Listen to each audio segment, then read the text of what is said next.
guys. I think that's a room that I'm probably most interested to see their development through fall camp. Obviously, it's huge to have Dom back.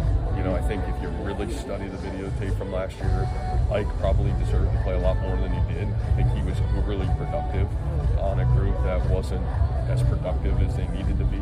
And I think he probably should have played a lot more than maybe he was playing. But I think for Ike, he's had a great offseason and understanding why maybe he wasn't on the field as much as he needed to be.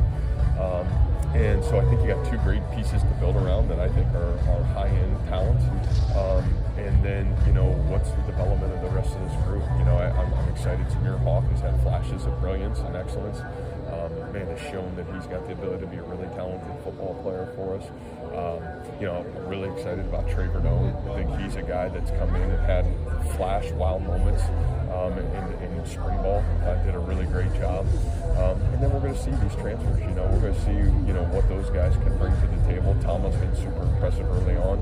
We haven't played. He hasn't even wore a helmet here. So, you know, like, to get all excited about that is hard. But what you do have is videotape evidence from him, you know, leading, you know, the Ivy League in tackles for loss and, you know, being up there in sacks, and you see get off and you see twitch.